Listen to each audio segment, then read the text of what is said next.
ஜீவாவாக நின்று முழங்க வருகிறார். வெளியில் இருப்போரே அரங்கில் உள் வந்து அமருங்கள். இது ஜீவ முழக்கம் இப்போது தொடங்குகிறது. எங்களுடைய பெருமரியாதைக்குரிய தோழர் சிற்பி பாலசுப்ரமணியம் அவர்களுடைய 90ஆம் அகைவையை நிறைவு செய்து 91வது ஆண்டிலே அடியெடுத்து வைக்கிற இந்த பெருவிழாவை இருநாள் விழாவாக நடத்துகிற எல்லா பெருமக்களையும் என்னுடைய நெஞ்சார்ந்த நன்றியை நான் தெரிவித்துக் கொள்கிறேன். அவர் எங்களுடைய அன்பு தோழர், ஞான தகப்பன் என்றெல்லாம் புகழத்தக்க அளவுக்கு ஒரு அற்புதமான கவிஞர். நான் அவரிடம் நேரடியாக படித்ததில்லை. ஆனால் எங்களுடைய கல்லூரி காலங்களில் தோழருடைய சர்ப்ப யாகமும் மௌன மயக்கங்களும் கிராமத்து நதியும் தான் நான் இந்த மேடையிலே வந்து நிற்பதற்கு காரணமானவர்.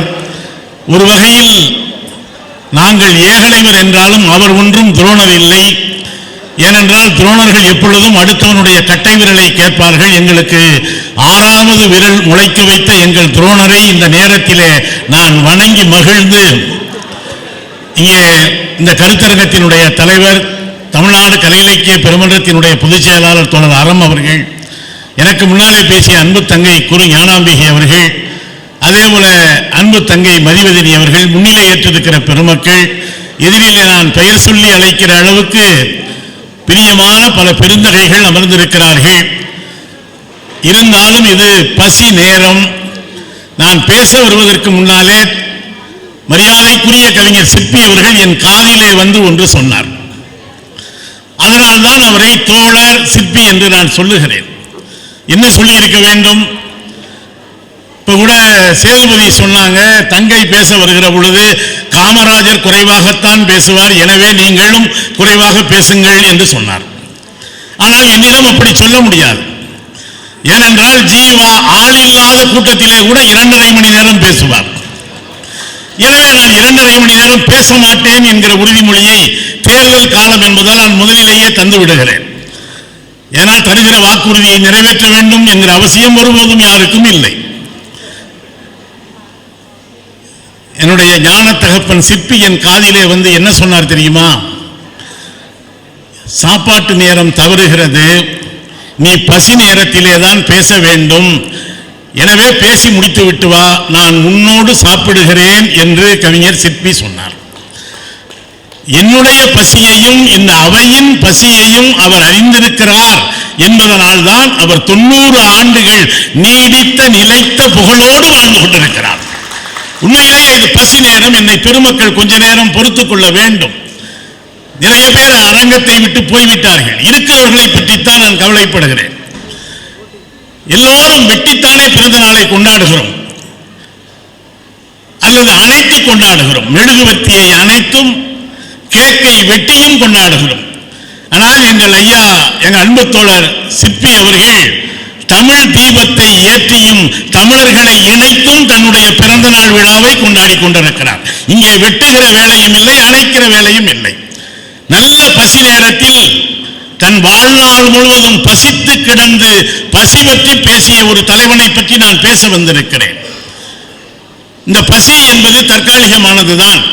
உங்களுக்கான உணவு தயாராக இருக்கிறது, நிச்சயமாக உணவு உண்டு.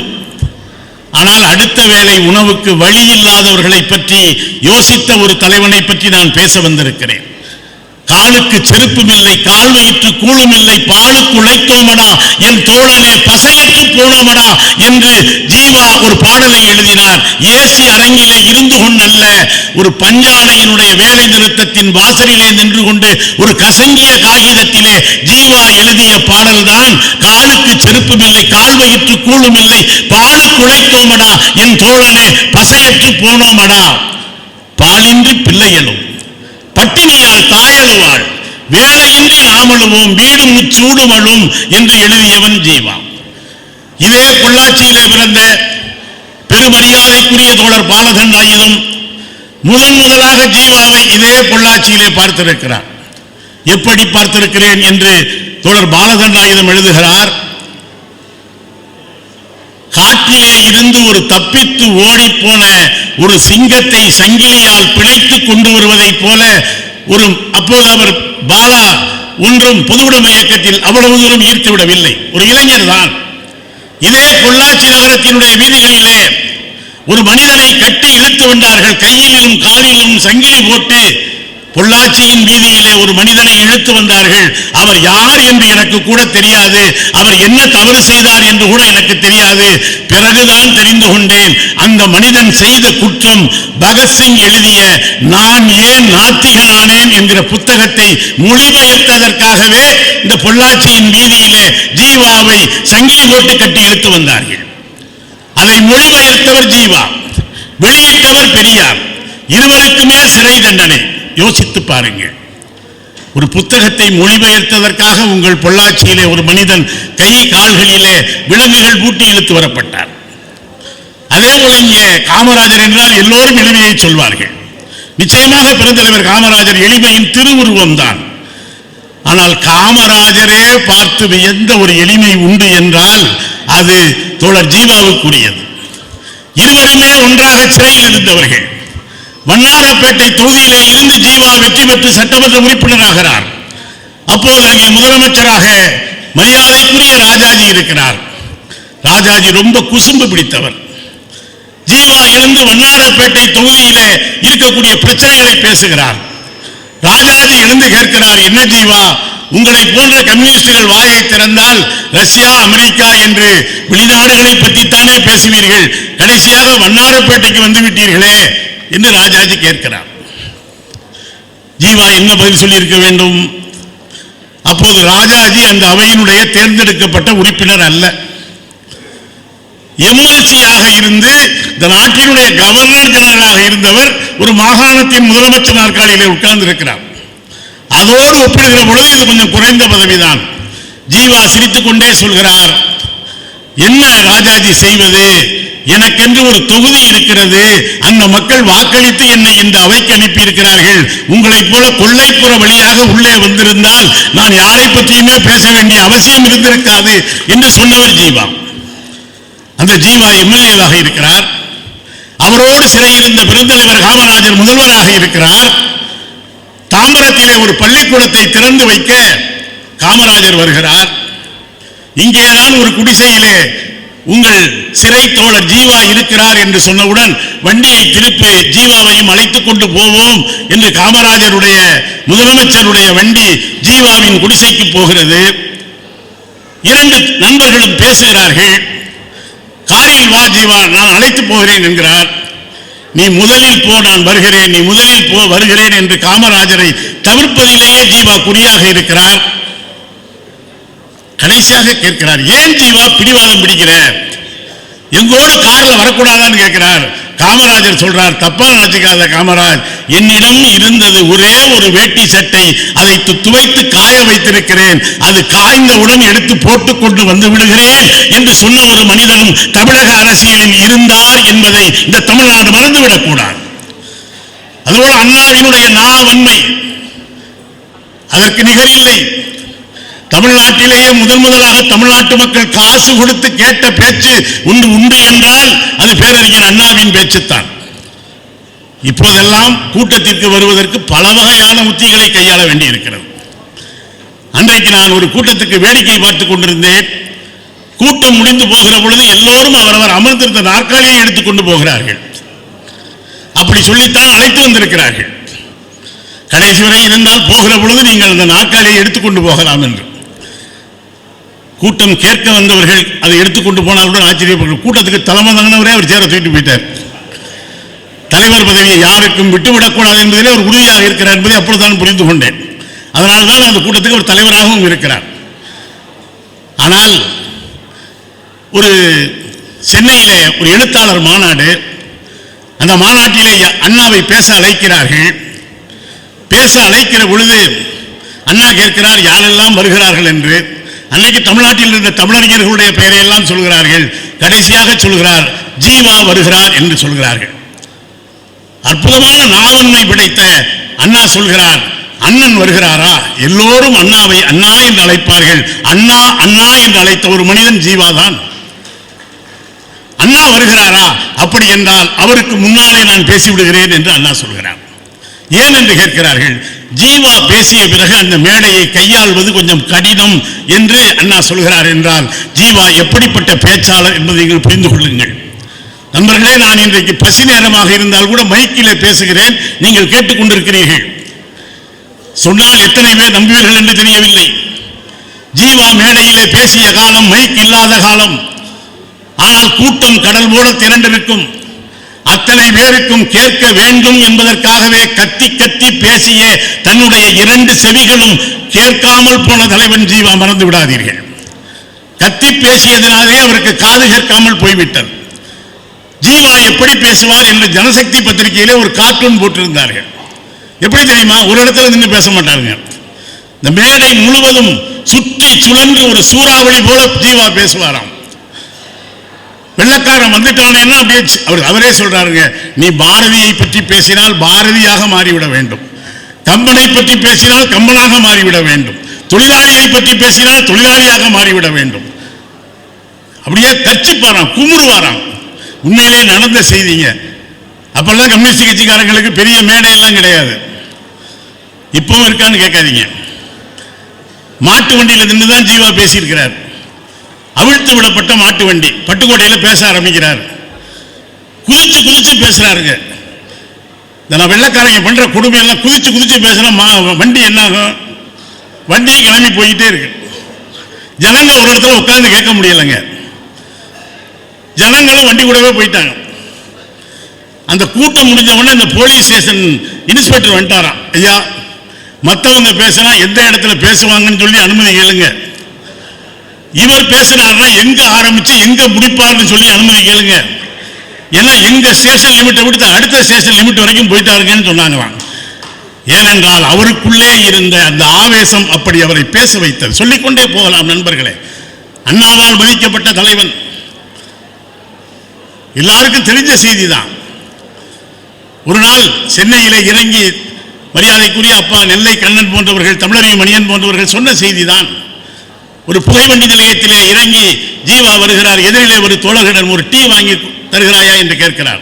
மூட்டையிலே தலையில என்ன பெரிய மூட்டை, இது என்ன? நேற்றைக்கு கட்சி கூட்டத்துக்கு போயிருந்தேன், தோழர்கள் கொடுத்த கட்சி நிதியை கட்டி வைத்திருக்கிறேன், சில்லறை காசாக இருப்பதால் கட்டி வைத்திருக்கிறேன் என்பார்கள். என்னங்க இவ்வளவு காசை தலையில வச்சுக்கிட்டு அதுல எடுத்து ஒரு டீ குடிக்க கூடாதா? அது கட்சி காசு, அதுல எப்படியா கை வைக்கிறதுன்னு கேட்ட தலைவன் ஜீவா. மறந்துடாதீங்க. இதெல்லாம் நான் சொல்றது ஏதோ புராண கதை மாதிரி உங்களுக்கு தெரியும். அதை விடுங்க. எம்ஆர் ராதா, நடிகவேல் எம்ஆர் ராதா எவ்வளவு பெரிய ஆளு.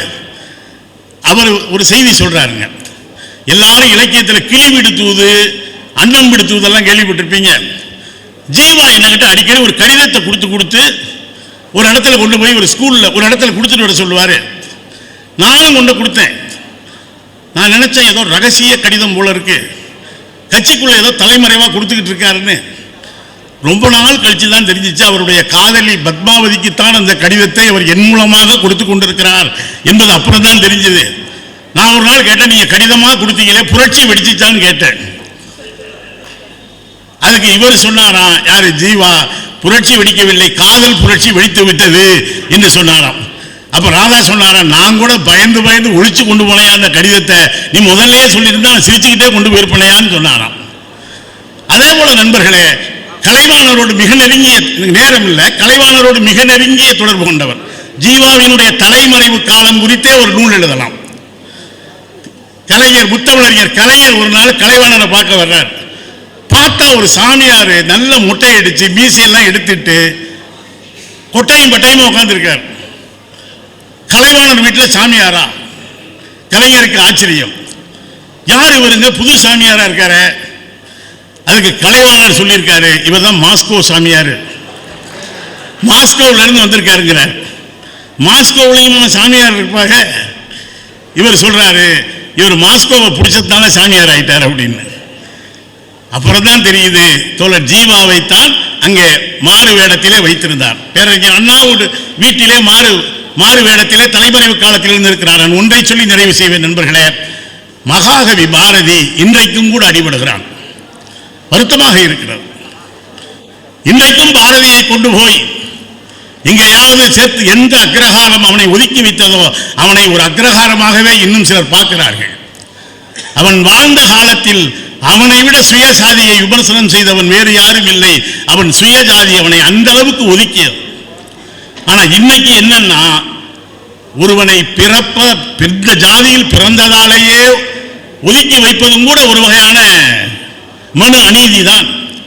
ஆனால் தன்னுடைய தோள்களிலே பாரதியை அமர வைத்து தமிழ்நாடு முழுவதும் கொண்டு சேர்த்த பெருமை ஜீவாவுக்கு உண்டு. மகாகவி பாரதி மகாகவியா இல்லையா என்கிற விவாதம் வந்தது. முதலிய ராஜாஜி போன்றவர்கள், கல்கி போன்றவர்கள் அவர் மகாகவி இல்லை என்றார்கள். ஜீவா ஊர் முழுவதும் சென்று அவர் மகாகவிதான் என்று பேசினார். கடைசியில் எல்லோருக்கும் நடப்பது ஜீவாவுக்கும் நடந்தது. எட்டயபுரத்திலே பாரதி மணிமண்டபம் திறக்கப்பட்டது 1948. யார் மகாகவி இல்லை என்று பாரதியை சொன்னாரோ அவர்தான் அந்த மண்டபத்தை திறந்து வைக்கிறார் ராஜாஜி அவர்கள். யார் மகாகவி என்று சொன்னாரோ அந்த ஜீவாவின் பெயர் கூட அழைப்பதில் இடம்பெறவில்லை. நண்பர்களே, ஒரு துண்டை விரித்து போட்டு அந்த தலைவன் கீழே அமர்ந்திருந்தார். மேடையிலே பாரதியை திட்டியவர்கள் எல்லாம் அமர்ந்திருந்தார்கள். தன் நாட்களும் மேல பாரதியை பேசிய ஜீவா கீழே அமர்ந்திருந்தார். மக்கள் பார்த்துவிட்டு சொன்னார்கள், ஜீவா நீங்கள் கொஞ்ச நேரம் பேசுங்கள் என்று. பொதுவாக மேடையிலே பேசுகிற பொழுதுதான் சீட்டு வரும். ஆனால் ஜீவா மேடைக்கு வருவதற்கு முன்னாலேயே சீட்டு வந்தது, 5 நிமிடம் பேசுங்கள் என்று. அந்த 5 நிமிடத்திலும் கூட ஜீவா என்ன சொன்னார் தெரியுமா? நண்பர்களே, சில செய்திகளை சொல்வதற்கு நிறைய செய்தி உண்டு. விடுதலை விடுதலை விடுதலை என்று பாடிய பாரதியின் பாடல்கள் அன்றைக்கு அடிமைப்பட்டு கிடந்தது. அந்த பாடலுக்கான உரிமையை ஏவி மெய்யப்ப செட்டியார் வாங்கி வைத்திருந்தார். என்னை தவிர யாரும் சினிமாவிலே பயன்படுத்தக்கூடாது என்றார். தனக்கு கிடைத்த 5 நிமிடத்தில் ஜீவா சொன்னார், பாரதியின் பாடல்கள் பொதுவுடைமையாக்கப்பட வேண்டும் என்று பேசினார். பாரதியை பற்றி 5 நிமிடம் பேசி முடித்துவிட்டு ராஜாஜி பக்கம் திரும்பி முடித்து விடட்டுமா என்று கேட்டார். ராஜாஜி சொல்வதற்கு முன்னாலேயே மக்கள் சொன்னார்கள், ஜீவா நீங்கள் இன்னும் கொஞ்ச நேரம் பேசுங்கள் என்று சொன்னார்கள். கடைசியில் நண்பர்களே, கீழே இறங்கி ஜீவா வருகிறார். ஒரு பெண்ணிடம் கேட்கிறார்கள், ஜீவாவின் பேச்சு எப்படி இருந்தது என்று. சின்ன பெண்ணு. ஜீவாவுக்கு ஒரு மாதிரியா இருந்துச்சு. என்ன நம்ம சின்ன குழந்தைகிட்ட கேட்கிறாரா? அது சொல்றாரு, அவங்க பாரதியின் மகள், ஜீவாவின் பேச்சை கேட்டிருக்கிறார். அந்த குழந்தை சொல்கிறது, ஜீவா பேசவில்லை, ஜீவாவின் வடிவிலே எங்கள் அப்பாவே வந்து பேசினால் எப்படி இருக்குமோ அப்படி பேசியது இவருடைய பேச்சு என்று சொல்கிறார். அப்படி பாரதியை தன் தோள் மீது வைத்து தூக்கி சுமந்தவர் ஜீவா. இன்னும் ஒரே ஒரு செய்தி, இங்கே எங்கள் பெருமரியாதைக்குரிய அன்பு கவிஞர் சிற்பியினுடைய பல நூல்களை நீங்கள் படித்திருப்பீர்கள். நீங்கள் படிக்க வேண்டியது கம்பனில் மானுடம் என்கிற ஒரு அற்புதமான திறனாய்வையும் தோழர் எழுதியிருக்கிறார். ஏன்னா ஜீவா கம்பனை பேசிய பொழுது பலரும் ஆட்சேபித்தார்கள். இது என்ன புராண பிரசங்கமா, கதா காலட்சேபமா, கம்யூனிசம் பேச வேண்டிய நாக்கு கம்பனை பேசலாமா? இங்க எல்லோரும் காந்தியையும் ஜீவாவும் சந்தித்த சந்திப்பிலே தேசம்தான் உங்கள் சொத்துன்னு சொன்னதை சொல்றீங்கல்ல, பலரும் சொல்லாத செய்தி ஒன்று உண்டுங்க. காந்தி கிட்ட ஜீவா கேட்கிறாரு, நீங்க பகவத்கீதையில சொன்னதா சொல்றீங்கல்ல, அவரவர் குணத்தை வைத்துத்தான் அவர்களுடைய வர்ணம் ஜாதி தீர்மானிக்கப்படுகிறது என்று. அப்படின்னா ஒரு சூத்திரர்கள் பஞ்சமர்கள் என்று சொல்லவர்கள் நல்லவர்கள் என்று சொன்னால், இப்ப நீங்க காந்தி உங்களை விட ஒரு நல்ல மனுஷன் கிடையாது, நீங்க பிராமணனா? ஜீவா கேட்கிறார். காந்தி சொல்றாரு, நான் எப்படி பிராமணாக முடியும், நான் வைசியன்கிறார். சரி விடுங்க, ஒரு பிராமணன் தன் ஜாதிக்குரிய ஒழுக்கத்தை பின்பற்றவில்லை என்றால் அவன் சூத்திரனா? கேட்டவர் ஜீவா. காந்தி என்ன பதில் சொல்லுப்பா நினைக்கிறீங்க? அவனை சூத்திரன் என்று சொல்ல முடியாது, அவனை கெட்ட பிராமணன் என்று வேண்டுமானால் சொல்லலாம் என்று காந்தி சொன்னார். அப்புறம் எதற்காக குணம்தான் ஜாதியை தீர்மானிக்கிறது என்று சொல்கிறீர்கள் காந்திஜி என்று காந்தியிடம் கேட்கிற தைரியம் ஜீவாவுக்கு இருந்தது. விட்டுருங்க, நான் கடைசி செய்திக்கு வர்றேன். கம்பனை பேசுகிற பொழுது ஜீவா என்ன சொன்னார் தெரியுமா? கம்பனுக்குள்ளே யாரும் சொல்லாத செய்திகளை எல்லாம் தேடி தேடி எடுத்தார். இன்னைக்கு நம்ம கம்பனை கொண்டாடுற கம்பன் கழகங்கள் இருக்கு. கம்பன் தன்னுடைய ராமாயணத்தை எழுதி கொண்டு போய் சிதம்பரத்தில் இருக்கிற நடராஜர் கோயிலுக்கு போனார். அங்கே இருந்த தீட்சிதர்கள் அனுமதிக்கவில்லை. இது வைணவத்தினுடைய நாயகன் ராமனை பாடுகிறது, இங்கே இடமில்லை என்று சொல்லிவிட்டார்கள். சரி, சிதம்பரத்திலே இடமில்லை, ஸ்ரீரங்கமாவது இடம் தருமா என்று கம்பநாட்டாழ்வார் ராமாயணத்தின் சுவடிகளை தூக்கிக் கொண்டு ஸ்ரீரங்கம் வருகிறார். அவர்கள் சொல்லிவிட்டார்கள், ராமனை மட்டுமே பாடியிருந்தால் நாங்கள் இங்கே இடம் கொடுத்திருக்கலாம். அவர் ஹரியும் சிவனும் உண்மை என்று சிவனையும் பெருமாளையும் இணைத்து பாடியிருக்கிறார். ஒன்றே எனில் ஒன்றேவாம், பலவாம் என்றில் பலவாவாம் என்று பல கடவுளை பேசியிருக்கிறார், இடமில்லை என்று சொல்லிவிட்டார்கள். கடைசியா கம்பன் தன்னுடைய ராமாயணத்தை எங்க தெரியுமா அரங்கேற்றினாரு? சைவ தலத்திலோ வைணவ தலத்திலோ அல்ல, திருவெண்ணை நல்லூரில் மக்கள் மத்தியிலே தான் ராமகாதையை கம்பன் அரங்கேற்றினான். இந்த செய்தியை சொன்னவர் ஜீவா. அதனால் தான் கம்பனை மக்கள் கவி என்று சொல்கிறோம் என்று சொல்லிவிட்டு ஒரு இடத்திலே அதுக்குள்ளே எப்படி அந்த தலைப்புல பேசுறதுங்க, கம்பன் கண்ட தமிழ்நாடு தான் அவருக்கு கொடுத்த தலைப்பு. இப்போ கூட கொஞ்சம் இது வரைக்கும் தட்டாம இருக்காரு, எப்போ தட்டுவாரோன்னு பயணிக்கிட்டு தான் நான் பேசிக்கிட்டு இருக்கேன். அங்கெல்லாம் சா கணேசனுடைய கம்பன் கழகத்தில் அப்படி கிடையாதுங்க. ஒரு குறிப்பிட்ட நேரம் வந்த உடனே லைட்டு எரியும், சிகப்பு லைட் வந்தால் முடிச்சிடணும், இல்லைன்னா ஆட்டோமேட்டிக்காக மைக்கு அதுவே ஆஃப் ஆயிரும். இப்போலாம் ஆளுநரே சொல்றாரு என் மைக்கு வேலை செய்யலைன்னு, அந்த மாதிரி ஆயிடக்கூடாது. ஆனா ஜீவா பேசங்க காரைக்குடியில பேசுறாரு ஜீவா, கம்பன் கண்ட தமிழ்நாடுன்னு விளக்கு எரியவே இல்லைங்க. கம்பன் அடிப்படை சா கணேசன் ஐயா விளக்க போடாதுன்ட்டாரு. போட்டவனு சொல்ல என்னங்க அவருக்கு மட்டும் ஒரு நீதியா? அவருக்கு மட்டும் விளக்கே போடல. அவர் சொல்றாரு, அவர் பேச்சு விளக்கு மாதிரி இருக்கியா, நான் எப்படியா விளக்கை எரிய வைக்க முடியும்னு கேட்டவர் கம்பன் அடிப்படை சா கணேசன். அது வந்து நான் சொல்ற செய்தி. அதுல கம்பன் காட்டுக்கு போகிறான், சாரி ராமன் காட்டுக்கு போ என்று தந்தை சொன்ன உடனே காட்டுக்கு போகிறான். எல்லோருக்கும் அள்ளி அள்ளி தருகிறானாம், ஏழைகளுக்கெல்லாம் அள்ளி தருகிறானாம். அதுல இந்த வேதியர்கள் இருப்பாங்கல்ல, வேதியர்கள், அவர்களுடைய ஆசை அடங்கவே இல்லை. எவ்வளவு கொடுத்தாலும் இன்னும் கொடு இன்னும் கொடுன்னு கேட்டாங்க. அதை பார்த்து ராமபிரான் சிரிச்சாராம். இதை கம்பன் எழுதியிருக்கிறான். இந்த பாடலை எங்கள் மரியாதைக்குரிய ஐயா சிற்பி அவர்களும் எடுத்து காட்டியிருக்கிறார்கள். அவருக்கு முன்னாலேயே ஜீவாவும் எடுத்து காட்டியிருக்கிறார்கள். உள்ளே இருக்கிற சகோதரத்துவத்தை, சமத்துவத்தை கம்பனை கொண்டாட வேண்டாமா என்று கேட்ட தலைவன் ஜீவா. ஒரு சட்டமன்ற உறுப்பினராக, ஒரு மக்கள் தலைவனாக சிறைவாசம் ஏற்றவர் ஜீவா. கம்பீரமான தோற்றத்துக்கு சொந்தக்காரர். ஜனசக்தி பத்திரிகை, தாமரை பத்திரிகை, தமிழ்நாடு கலை இலக்கிய பெருமன்றம், இதெல்லாம் அவர் விதைத்த விதை. பேரறிஞர் அண்ணாவும் பெருந்தலைவர் காமராஜரும் முதல்வர் நாற்காலியிலே உட்கார்ந்தவர்கள், அதற்கான தகுதியும் கொண்டவர்கள். ஆனால் கடைசி வரை பசியை பற்றியும் வறுமையை பற்றியும் பெண்களை பற்றியுமே பேசி மக்கள் மனதில் அமர்ந்திருக்கிற தலைவனாக, தமிழ் வளர்த்த தலைவனாக கம்பனை, பாரதியை பாடலாசிரியனாக, கவிஞனாக மக்கள் மனங்களிலே நிலைத்து நிற்கிறார் ஜீவா. அதனால்தான் மரியாதைக்குரிய ஐயா அன்றைக்கே ஜீவா தலைமையிலே பேசுகிற வாய்ப்பினை பெற்றிருக்கிறார். ஆனா என்ன ஒரு கஷ்டம்னா, அந்த அளவுக்கு தமிழ்நாடு அவரை ஞாபகம் வச்சிருக்கா. ஜீவா இல்லம்னு புரட்சி தலைவர் எம்ஜிஆர் ஒரு மாளிகை கட்டுறாருங்க. தொழிலாளர்கள் ஆளுக்கு ₹1 தர்றாங்க. எம்ஜிஆர் சொல்றாரு, ஜீவா படம் இருக்கும், போய் கம்யூனிஸ்ட் கட்சி ஆபீஸ்ல வாங்கிட்டு வாங்க அப்படின்னு. இப்படியெல்லாம் தலைவர்களுடைய படத்தை பாதுகாத்துக்கு வைக்கிற பழக்கம் இல்லை.